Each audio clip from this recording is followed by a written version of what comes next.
Dude, ever since I've changed my diet, my farts have been so rank. And it feels like that I have so backed up. So I'm like farting right now. And it's like distracting. That made me literally cramp laughing. We could put that in the show at like the beginning. Just be like, I'm literally farting to the point where it's distracting.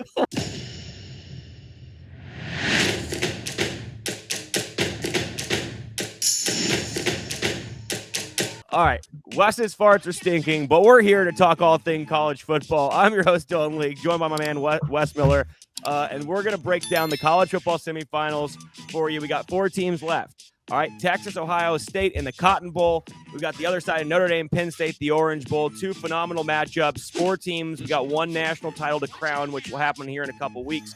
We're going to break down both the semifinals. Let's start with our Texas Longhorns, the team that we care the most about. Obviously, we've broke down the Longhorns in depth. We talked about the Clemson game and the Arizona State game, broke down everything in the ASU game in our last video. But let's talk about this matchup. Ohio State versus Texas, 2 of the blue bloods, 2 of the most storied programs in college football history. There is some familiarity between the two. We know Will Howard used to play at Kansas State. He's now the quarterback at Ohio State. Texas has seen him multiple times, and I think that's a good place to start. Let's start with the Texas defense going up against the Ohio State offense. I know we talked a little bit before the show about this, but there's been a big shift in Ohio State's offense in the playoffs. We've seen a significantly more aggressive Ohio State team pushing the ball downfield way more than they have in the regular season, especially in higher leverage games. We saw how conservative they got against Michigan. We saw the difference in that game plan last week against Oregon, where literally Will Howard is throwing the ball downfield every which way, hitting Jeremiah Smith for big plays left and right. They've shifted significantly to a counter run team. 49% counter runs over the past 2 games, which would be first in the country.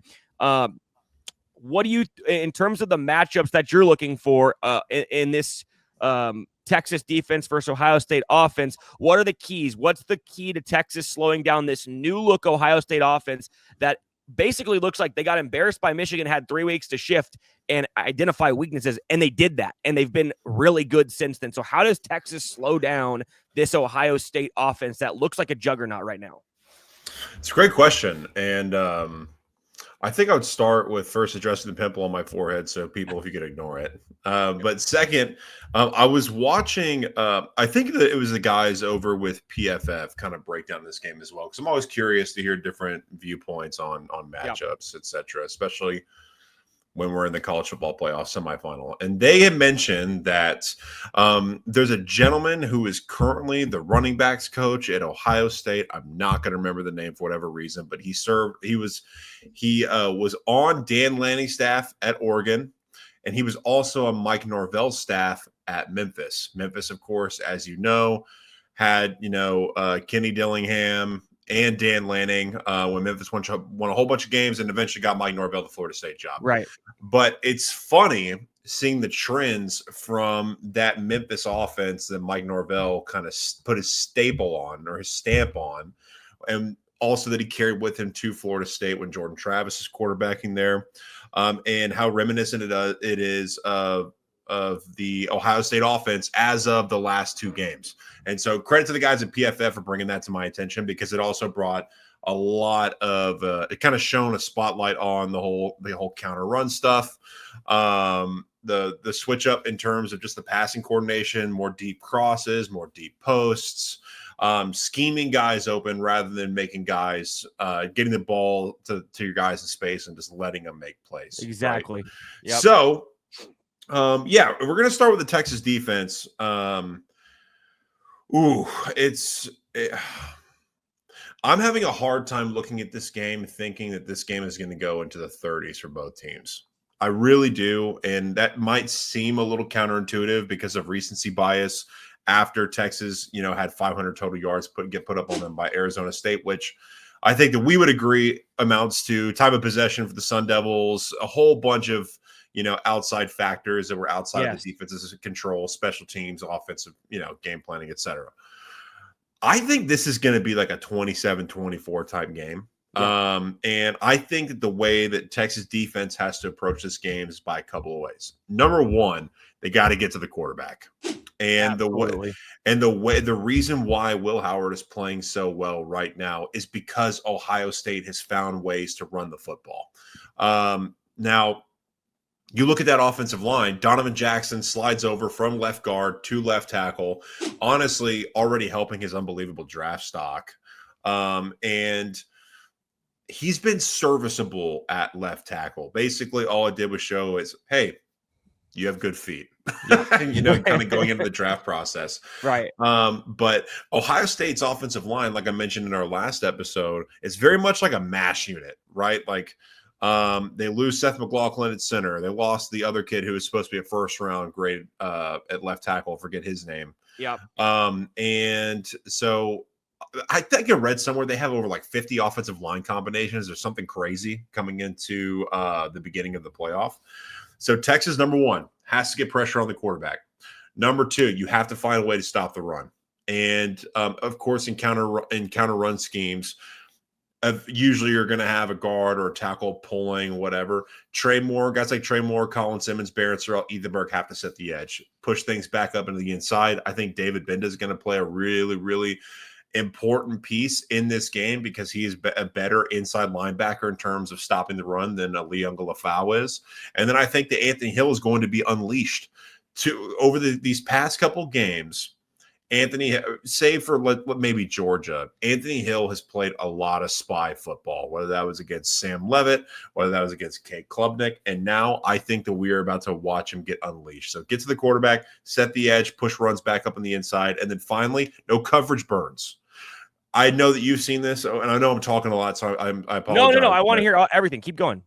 I know that we have talked a little bit or a lot about the Arizona State game, but even going back to Clemson, a lot of finger pointing in the secondary mid-play. Great point. Mid-play. And this is just not a team where you can afford to make mistakes like that and also not finish plays. The Cam Scadaboo touchdown pass comes to mind, or Malik Muhammad's pointing at whoever the hell was on the back end of the defense. Could have even maybe made a tackle inside the 10-yard line. Yep. Has to have to shore up communication.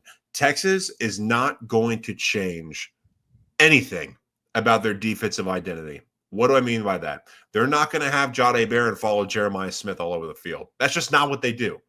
What they're going to do is they're going to have their boundary corner, play the boundary, their field corner, play the field, and their slot corner, play the slot. And It's not going to change whatsoever. So what Ohio State's going to do is try to scheme ways to get Jeremiah Smith the football and whoever they're going to any of them, the football. Yeah, it doesn't even matter, right? But that's the key. Gets the quarterback, no coverage burns, set the edge for me. Yep. So I rewatched a lot of the Oregon-Ohio State game, and I was just trying to understand why this Ohio State offense has looked so good in the past couple games, because when I watched it at the end of the regular season, and maybe that Michigan State game is stuck in my head too much, but I wasn't impressed. And, looking at numbers, Will Howard threw for 300 or more yards once the entire regular season. He did it in both playoff games. So I can't tell exactly what's made them come like this big of a change, other than it feels a little bit like they said, like, fuck it. Like, we just lost to Michigan. We played not to lose, and now we're just going to open it up and be aggressive. And that's worked for them. Looking at Ohio State's run game, I know you said they definitely have been running the ball, and they have. In the beginning of the Oregon game, I didn't see they didn't have a ton of efficiency, at least early in the game. To me, what I watched is so many coverage busts from Oregon. I mean, the first drive of the game, the first play of the game, a tight end slips out into the flat and I guess he runs more of a wheel route. He's not touched for the first 28 yards. He was touched after 28 yards. There was an incompletion on the next play, and then Jeremiah Smith catches a screen pass and runs straight 48 yards into the end zone. He's touched one time 15 yards down the field. So the one saving grace I had from watching that, 2 of the first 3 touchdown drives were like that. The other one was like, Will Howard underthrew Jeremiah Smith on a deep route, and by like 4 yards, and he was so open, he just stood there, caught it, and walked into the end zone anyway. So I guess the thing I say is this Texas defense is a step up from what Ohio State has seen. So as much as everybody, completely. yeah, and it's just, I Without guess, question. yes, and I guess my issue is that I've heard a lot of pundits, and I'll just listen to ESPN radio in the car. I listen to some podcasts too, but when I'm listening in the car, it just feels like everybody thinks Ohio State is going to be too talented for Texas, too good for Texas if they play up to their standard. And just, I guess what I'm trying to say is, from what I watched, I don't know that that's the case. I think Ohio State has done some really good things, and Chip Kelly went back to the lab and he changed some things. Like I said, the counter run game, they've thrown with a lot more play action, which is very helpful to quarterbacks, especially a guy like Will Howard, who's not a drop back and throw 40 times type of guy, right? So he's used a lot more motion with Jeremiah Smith. I've seen Jeremiah Smith less, like you said, get him the ball and make something happen, or use your athleticism to win one-on-one. It's been more, let's use motion and get him into an advantageous spot where now he's got a safety on him and he can run a deep post against the safety. And that has really, really helped him in these two games. And so we're seeing guys run wide open. And yes, it's partially scheme, but that Tennessee secondary wasn't great. And I will say this, of the 3 games Will Howard has thrown for 300 plus yards, 2 were against Oregon. So there's obviously an advantageous matchup. Ohio State offense versus that Oregon defense. They like playing against that Ducks defense. This is a step up for Ohio State. I agree with everything you said. Texas has to get pressure. Absolutely. If we don't get pressure, I think we're like 40th in the country in pressure. There's been games where we have had guys wreck games, but in general, we're not phenomenal. And Ohio State has done a really good job protecting. Go ahead, jump in. You know, the funny thing about recency bias is I think that if Texas would have played anybody but Sam Leavitt last week, I think that we would have been like, holy shit. Texas has been dialing up something different in order to get to the quarterback, because he should have been sacked like 7 or 8 times. He's just crazy elusive. No, he really is. And Will Howard is not that. He's not. And he's not a great runner. I know that's kind of why Kansas State transitioned to Avery Johnson, because Will Howard can't move. He's a better thrower, but he wasn't a great thrower, and he wasn't a very good runner. And I saw multiple times early on in that Oregon game, rewatching it, Will Howard, when things break down and he does try to run, he either gets sacked or it's a short gain. Like, he's not getting out in the open field and making big plays with his legs. So I think you're right. Or he makes a really bad decision and slides with 1 second left on the clock, game over. And I think that another key and something to mention about this game is you had mentioned something about, how Ohio State is going to out-talent Texas, and that's what the pundits are saying, not you. Right. And I don't think that could be further from the truth. I think if both of these teams played at their apex, at that point it's a pick 'em. Yeah. Right? Yep. It's not a talent deficiency that would limit Texas. It is Texas that would limit Texas. And what I mean by that is whatever the hell happens in the third quarter, the fourth quarter turnovers, the lack of a run game. I don't attribute Texas's lack of a run game to Arizona State just playing out of their mind. Right. I find that I actually look at that as more of an indictment on the game planning from the Texas coaching staff offensively. Right. Yep. And I think that as long as Sark is in his bag, which history tells us for these types of games, even though Washington went a million different directions, I think we would all agree Michael Penix played the game of his life. He did. I think that we're going to see Sark. Do you know in Harry Potter where Hermione has that bag where she can just stick her whole freaking, it's an endless bag? That's how I imagine Steve Sarkisian in this game. I'm not saying there's going to be trick plays, but I think you're going to see a lot of really cool stuff with pre-snap motion, getting guys open. Isaiah Bond is 100% healthy. That was going to be a question. I heard he's trending really well in practice this week. And he played 22 snaps last week, if I believe that's correct. So, So he is going to be 100% a go. 100%. From the reports that I got and from the people that I talked to inside the program, they've all said that he looks phenomenal, and that he looks like your old Isaiah Bond, which they haven't had since really Florida. Yeah. And we all saw what happened against Florida. The guy had like 65 rushing yards, 75 receiving yards, a touchdown here or there.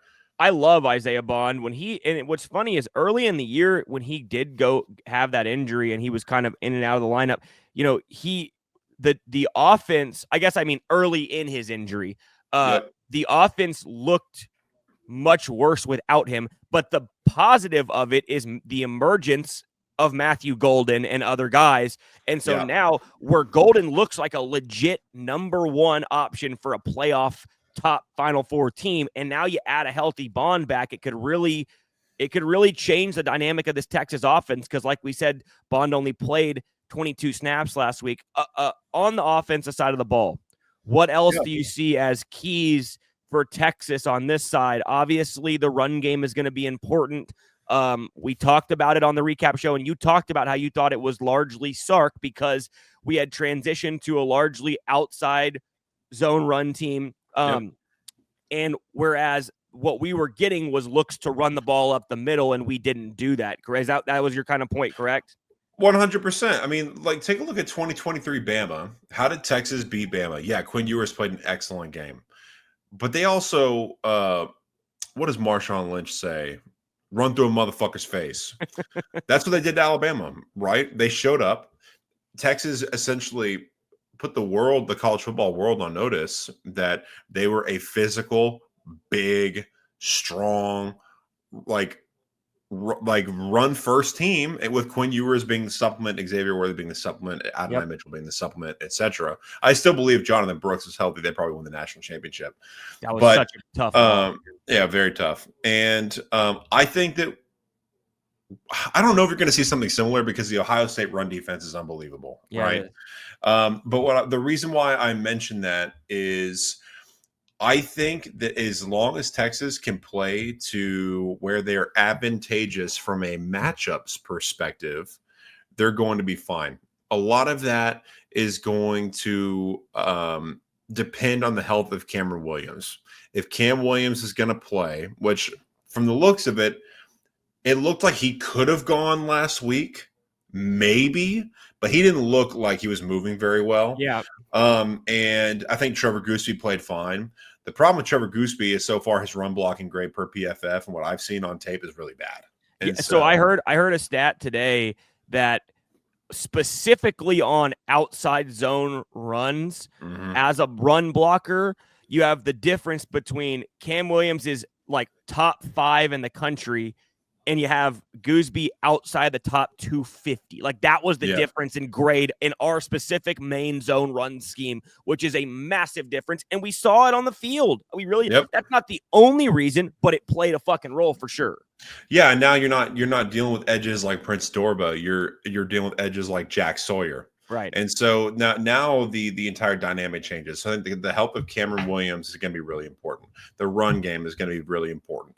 The emergence of Isaiah Bond, and because Jim Knowles is the inventor of a 3 high safety look, like he basically invented that entire thing schematically. Are they going to roll coverage over the top of Isaiah Bond? Not to mention, let's talk about Godzilla in the defensive backfield and Caleb Downs. He is a fucking problem. Yeah, and it is going to be a brain. I'm enticed to watch the intellectual dueling between Quinn Ewers and Caleb Downs, because I think that is going to be key to the game if Texas can move the football effectively, with or without a run game. Yep. So. No, I completely agree. And I was listening to somebody talk about how, especially the last couple games, they've really kind of moved him around into almost like a hybrid safety linebacker type deal, which is where he's kind of at his best. And it's really made them even better.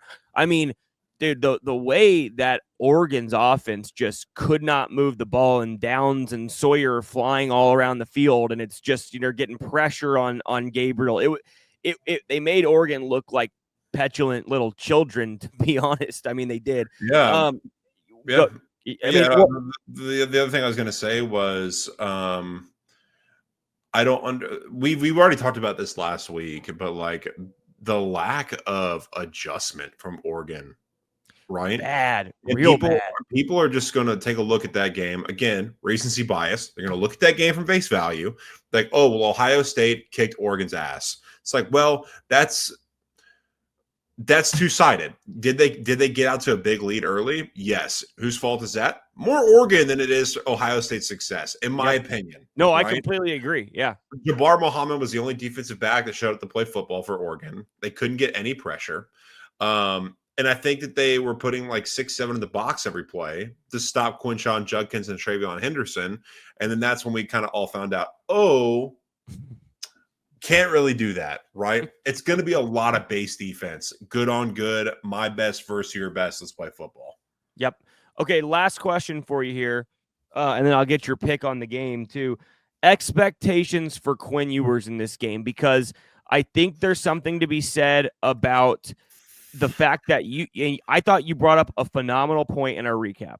No quarterback pretty much in the country is more criticized and picked apart than Quinn Ewers. And finally, after, a really rough stretch to end the season, really since the Michigan game, he stepped up and lived up to his billing and delivered in the biggest moment. The weight felt like it was lifted off of his shoulders, although he showed, I know he gets happy, but he's so calm and collective. He just doesn't show a lot of emotion. Sark talked about it after the game. Regardless, he's not going home, but it's the game's back in Texas, right? In Cowboy Stadium. I know he's played at South Lake Carroll, and then he's playing his old team who he initially went to, right? He was roommates with Jack Sawyer at Ohio State. Do you think Quinn Ewers plays a legendary game here, or are we just going to see more of kind of what we've seen all season, and it's going to be spotty, and we're going to see, I know what you're hoping for. I know what I'm hoping for. I want it for the kid. I want it for the program, because I think if he plays like that, we win. But what are your expectations for Quinn Ewers? I know that's a hard question to answer, but give me your thoughts on it at all. Well, not really. I mean, so much of it is depending on whether or not Texas can run the ball, you know? And let's say that Texas has average or like baseline success running the ball. Now for Texas, that could mean 200 yards rush on the ground for the game. Let's just call it 125, 130 yards. That's honestly kind of below average. Yeah. But let's just say that's the mean. Yeah. If they're doing that and allowing Quinn Ewers to kind of play free within the system, and Sark is able to complement the run game with Quinn Ewers, I think that's what puts Quinn in the best positions to succeed, where you see some of the high yardage stuff, the better completion percentages, higher yards per attempt, the touchdowns, no turnovers. It's usually because of the complementary relationship between the passing game as the run game goes, right? That's number one. Number two, I cannot discount or overstate how important it is that Quinn had that performance going into this game. Because like I had mentioned, and like what you had just said, not only is he so highly criticized, but his draft stock is almost completely dependent on, this performance is going to, it could make, or I'm not saying it could break his draft stock, but it could certainly make it. Yeah, he could end up going back around a first-round pick and be the third quarterback off the board if he lights it up and beats Ohio State. Exactly. If he has a bad performance, like, well, we kind of expected that. He's still got a third-round grade for me. If he plays phenomenal, let's say he goes 21 of 28, 2 touchdowns, no picks, 285 yards, Texas wins the game. That's cool. That's cool with me. Yeah. Right. Yes, so, my expectations for Quinn, if I were to throw out a stat line, it's going to play. My stat line is going to give away my prediction. I think he's probably going to be somewhere in the mid 60s from a completion percentage standpoint. I think he's probably going to end up around 235 to 240 yards. I think we're looking at 2 touchdowns and a pick. Like that's kind of that's kind of the mean for Quinn. You know what I mean? And so that's not good enough. Yeah. It's not good enough to win the game. If he does anything better, that to me, that's a B minus C+. What do we lose by if he plays that way? What is Texas? I think Ohio State covers. I think Texas. I think Ohio State would. Or sorry, by a touchdown, 7-10. Yeah, pretty much. Yeah. Now let's talk about this. So we watched the first half of the Georgia game. We were like, holy shit, man! Quinn is on fire. He's playing unbelievable. Third quarter lull. Smack. Georgia wins that game. Yep. If Quinn comes out and let's say his final stat line looks something like this: 23 of 34, 325 yards, 3 touchdowns, no interceptions. Texas wins, period. Yeah. Yes, absolutely. So No questions about it. if they can limit, if Quinn Ewers can just limit the turnover, whether it's a sack fumble, what you've seen twice against Georgia, whether it's a downfield shot interception, whether it's a funky ass lateral behind the line of scrimmage because you're getting pressure and you're trying to throw out of bounds, and limit the turnovers, make good decisions, play within the system, Texas has a chance to win the game. Yep. My prediction, Ohio State, but they do not cover. Okay, so you think you already kind of said it, right? 27-24 type of game, right? Yep. Mm-hmm. I think you're spot on. I don't think this is a shootout whatsoever. I think this is going to be a lower or a middle scoring game. I think you're in the ballpark, and I think I really think I'm gonna pick Texas, but it's with my heart. Ohio State's going to win the game. I'll take it back. Ohio State is going to win the game. I guess for the show purposes, I will pick Ohio State. And but Texas is going to win that bitch. That's right. That's right. That's right. That's right. I'm hoping. More than likely, I think what you said is accurate. That's probably what we're going to see from Quinn. That's probably what the score is going to be. Could Ohio State, if Quinn plays a poor game, could Ohio State roll Texas? Yeah, I really don't see that happening. I don't think that's going to happen, dude. I don't see either. A world like Stephen A. Smith. I don't know when the last time that guy watched college football. He needs to start watching out for these lawsuits, to be honest. But if I take a look at this game, let's talk about X factors. Yeah. I'll shoot it over to you. Who is your X factor for Texas? And I'll give you mine.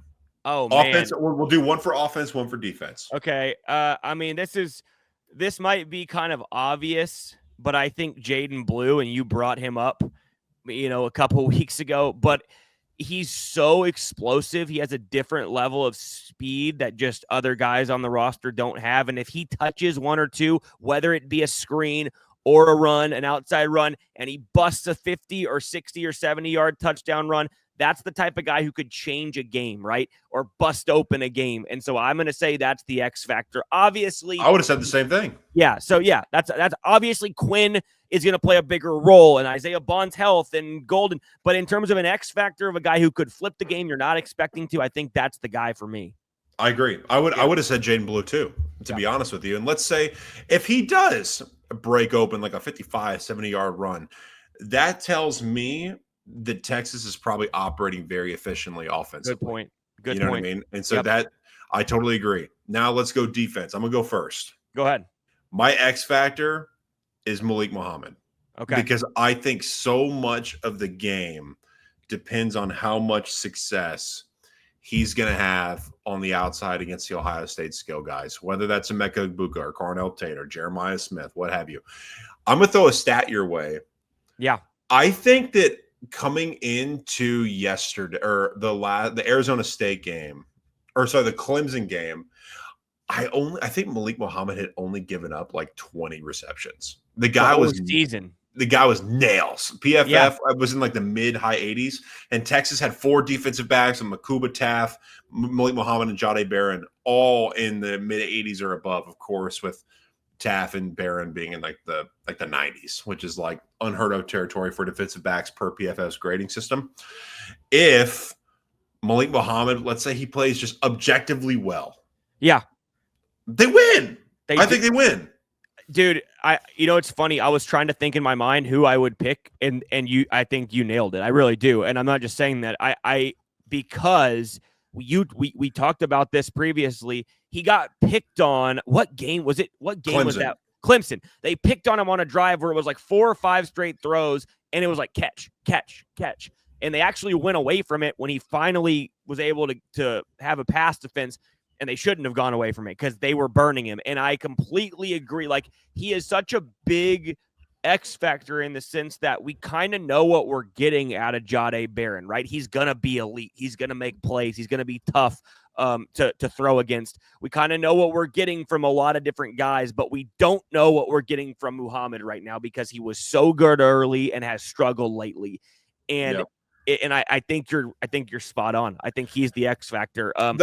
The Klubnik like bully ball they did on Malik Muhammad reminded me so much of Michael Penix in the Sugar Bowl. It really did. I mean, like unbelievably thrown footballs where only Bryant Westco or Antonio Williams is going to catch that ball. I don't know how much I can blame Manny Muhammad in that situation. I know a lot of people are going to look back to the Scatterboo touchdown pass and be really upset with Malik Muhammad again. Sorry. Like, I still think that Malik Muhammad is one of the best defensive backs and cover corners in the SEC. I do. Yeah. I really do. And I think he's going to show up in a big way. I hope he does. And I will say, like, you are right. In a lot of the throws that Clemson made, he's there. He's right there. He's got a hand up. He's attached at the hip, and it's a really good throw and a good catch. Now, like you said, the Scatterboo throw, he didn't know he didn't know it was a toss. He thought it was just a regular route, and he got turned around. I mean, he did. He got absolutely turned around. He got burned. But it's one route, right? It's one route. Yes, it was a big play, but it was one route, and it was regular. It was man on man, and it was an underthrown ball that he couldn't get to. Most of the completions that Malik Muhammad gives up, you're right. He's in phase, almost like throughout the entire route. Yeah, which I can live with. I'm curious to see what Ohio State does pre-snap motion, and I'm curious to see how they view the matchup with Jalen Gilbo. Like that to me is very intriguing. Yeah, he's another X factor because what are we getting from him is important. I would because Emeka Egbuka primarily operates out. He and Carnell Tate both operate a lot out of the slot, and so I'm curious to see what Ryan Day does and what Chip Kelly does. In order to, if they think they have a matchup there, you know what I mean? Yep. So. And I'll kind of like, we can move on to their game, but like I'll close with this, and it's what we talked about earlier. If Texas has to get some pressure here and help those guys too, right? Like they cannot let Will Howard sit back and have tons of time to throw. That offensive line, you broke it down much more in depth than I am right here, but they are not some unit that is elite, and there's holes and there are places where we can get pressure, and Texas is going to have to do that to help the corners. The secondary's been great, but the secondary's been great without getting pressure. If Texas gets pressure, no, I wouldn't say without getting pressure, without being elite at getting pressure. If Texas gets pressure at a higher rate than Ohio State's given up in the playoff, then Texas has a good chance to have success defensively and give their offense chances to take a lead in this game early. And then who knows? 100%. And last thing I'll say is that Trey Moore could not have picked a better time to really start coming on. He's been really good lately. He's been outstanding. Trey Moore's been playing well. Ethan Burke's been playing well. Barron Sorrell's been playing well. Colin Simmons has been playing phenomenal. I think Alfred Collins is starting to kind of regress back to the mean a little bit. He's still playing solid. Vernon Broughton is still, I think, kind of elevating his level of play. If they can get Will Howard on the ground 4 or 5 times, anything can happen. Yeah, that's all I'm going to say. Because Texas was counted out against USC in 2005 when everybody said they were going to lose. And then now, granted, Texas doesn't have number 10 walking to the door. Yeah. But that was a team that had some deficiencies offensively with an elite defense that had to have one player carry them and Superman them to a win. The Texas offense has a lot of skill guys that can make plays. You got Jaden Blue, you got Trey Wisner, you got Matthew Golden, Isaiah Bond, Gunnar Helm. Gunnar Helm is just like David Thomas from those old Texas teams. Yep. Texas has. I'm gonna make a change to my prediction. I think Texas wins and they cover. Okay. I don't know what to do here because I picked when Turner and I talked about this on our podcast. We didn't break down the games, but we talked about like what we were picking because we have a bowl pick 'em and we're tied, and it comes down to the last 2 games, and you got to take Texas. I did. I took Texas, and so I guess whatever. Fuck it. For sake of that and continuity, give me the Longhorns to win the fucking game. Give me the Horns. How can we pick against our guys? Come on now. I don't know. Yeah. All right, great breakdown. Gave y'all a lot of really good in-depth stuff there. We'll move on to the other game. Let's go to the Orange Bowl, which is taking place at Hard Rock Stadium in Miami, Florida. Number 7 seed Notre Dame, fresh off of the upset of 2-seeded Georgia, really dominating fashion in that win, won by double digits. as a short underdog. Penn State, on the other hand, we've talked about it. They had a very easy road here. SMU and Boise State, the easiest path to a semifinal by far. While their counterpart, Oregon, who beat them in the Big Ten championship, got Ohio State in the second round. Regardless, we're not going to talk about that. But give me just keys to the game here. Penn State, Notre Dame. I know we both kind of discussed this a little bit on the show where we recapped the quarterfinal games, and both of us were leaning Notre Dame for sure. But just in terms of breaking this game down, what are some keys? Start wherever you want. I'll start with Penn State defensively. Number one, what's most important is going to be whether or not they're going to have Abdul Carter. So Abdul Carter right now listed as questionable with a shoulder. He changes the entire dynamic of the game as far as Penn State's defensive game planning. And so his health is honestly, to me, it is paramount. Not, for Penn State to I've seen a lot of people pick Penn State. I feel like so much of that pick, if I were to like even try to find reason as to why you made that pick, you would have to tell me that Abdul Carter was 100% healthy. Yep. Right. And he's just not. And so I have a hard time given, I mean, I know Notre Dame has essentially a mash unit on the offensive line as well, but I don't know, man. I think that Penn State's going to have to figure out a way to get Riley Leonard on the ground because he's going to make one read. If it's not there, he's taken off. And without your best defensive player on the field, it's going to be really difficult. So, yeah, go ahead. No, I was just going to say, I completely agree with you. I've seen a lot of people pick Penn State as well. I listened to a betting podcast that they do a really good job of breaking down analytics, and they were talking about how a group got out, like a professional betting group got out and took Penn State early when they saw +1, and then the line got even higher because there was money on Notre Dame, and a lot of professional bettors were shocked that Notre Dame was taking money. And I'm like, I don't understand this. Why do professional bettors like Penn State? I can't figure it out. I really can't. And they have all year. And look, I said this when we broke down the conference championships. I gave out Oregon as a best bet. It was like one of my best bets of the year if they got to 3, which it did. I guess the only thing I would say, my point is I was trying to figure out what is it about them? Why are they taking Penn State? Same kind of thing you were saying. The only thing I could think of is just looking at the box score against Georgia.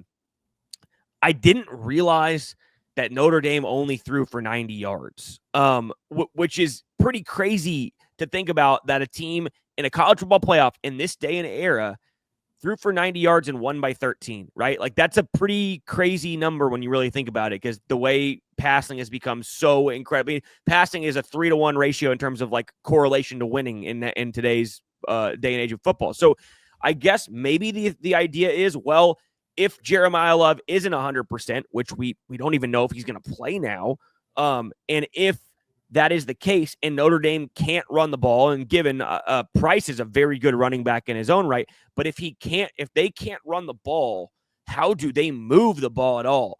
And I'm not saying I agree with this. This is just the thing I was trying to make a case in my head for how somebody could take Penn State.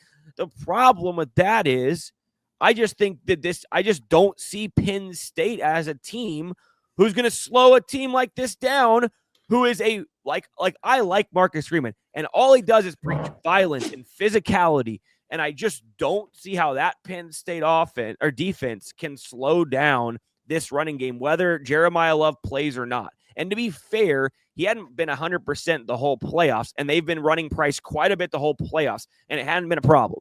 So it is a loss if he doesn't play or if he's not 100%, but it's not a deal breaker in my opinion. I have been toying with giving out Notre Dame as a best bet. That's just where I'm at this moment. I want to see and make sure. I want to see Jeremiah Love's health. I want to see. I know Xavier Watts got banged up at the end of the game. He's supposedly okay. I kind of just want to monitor that stuff going into Thursday and see where this number goes. But anything under 3 for me, I love Notre Dame in this spot. I really do. I just don't understand what the love is for Penn State. Fuck if I know, man. I think that, guys, Drew Aller is not a good quarterback. Nope. Okay. Does he have all the tools? Yes. Does he have weapons on the outside? Absolutely. Is he very mobile? Yes. Does he suck at playing quarterback? Yes. Riley Leonard, even though they only threw for 90 yards against Georgia, okay? You have, like you said, Jeremiah Love, Jadarian Price, and Riley Leonard all running the football. If you are dominating running the ball, I'm not going to throw a pass. Very good point. And when Riley Leonard did need to convert down and distance, a lot of that, I don't know, will you look up what they were on third down? Sure. But I thought that he made some good throws. Like I thought that He he did. I thought he threw the ball okay. They were situational throws, but when he had to make them, he did. When Georgia turned the ball over before halftime and they got the ball and they weren't going to be able to run it in from the 15-yard line with 30 seconds to go, he threw a dime to, I forget his name, Faison, in the end zone. He made some big throws on third down when he needed to. So you're right. I completely agree with you there. I think that Riley Leonard is more equipped to win a playoff game than Drew Aller is. I would agree with that. At least in terms of what he has upstairs. Yep. So Riley Leonard doesn't, in my opinion, make a lot of mistakes. I think he learned a ton from the Northern Illinois game. I think that Notre Dame is just from top to bottom, regardless of the injury, a more equipped football team to make a run. I look at James Franklin he's like Big Ten Dabo Swinney to me. Like he's just one and the same, except that Dabo, has won national championships and James Franklin is not. He's modern. He's like of the last 5 years, Dabo. Yeah. So I will never, ever, ever tell anybody, put your money on the guy that's never done it before. Yep. Even though Marcus Freeman hasn't done it before, James Franklin has failed. And failed and failed and failed and failed. And he has proven time and time and again to the college football fan base, what have you, and to State Nation that he cannot win the big game. Loses to Ohio State every year, lost to Oregon this year, barely beat Bowling Green, barely beat a dog shit USC team. Should have lost probably, or at least should have. Should have lost. I take it back. They should have lost. Yes, guys, Penn State's not going to win this game. I don't see a path. I see no path unless all of a sudden Al Golden and Notre Dame somehow forget to stop the run, right? Yeah. And Keytron Allen and Nick Singleton go crazy. But Drew, either that's going to happen for them to win the game, or they're going to put all of their marbles in the Drew Aller basket, and all of a sudden he's going to, I guess, live up to the 5-star status that he had coming out of high school and what all these scouts love, and he's going to show off that big arm talent and throw some dimes. What were they on third down? Notre Dame against Georgia? Yeah. 4 of 14. Ooh. Well, not very good, but I know. I was surprised when I saw it. I know. Yeah, not very good. Regardless, I'm still taking Notre Dame. I don't. Yeah, no, I am too. Look, I think you made a great point about James Franklin. The fact of the matter is, wins over SMU at home and against Boise State on a neutral where they were outgained in the game prove nothing to me about James Franklin. They don't, right? They shouldn't matter. If you're breaking down this game, I'm never going to be like, oh, you know what? Well, now he beat those two teams. He can win the big game. Like, no, they were a double-digit favorite in both of those fucking games. Or I think they were 8.5 against SMU and 10.5 against Boise State. And to be honest, we talked about it. We really weren't impressed with the SMU win. The defense just picked off Jennings a ton, and we weren't impressed at all with the Boise State win, where they're a hands to the face call away from it being a 3-point game heading to the fourth quarter. Obviously, they ran the ball on Boise State. This is a different animal. I mean, imagine the step up in class that those guys are about to face. And keep in mind, and I think Ohio State, Texas, Notre Dame are probably the 3 best defenses in the country. Well, when they faced Ohio State earlier this season, 6 points on offense. They scored 6 points. They had a pick 6. So the scoreboard said 13, but the offense scored 6. At the very beginning of the game.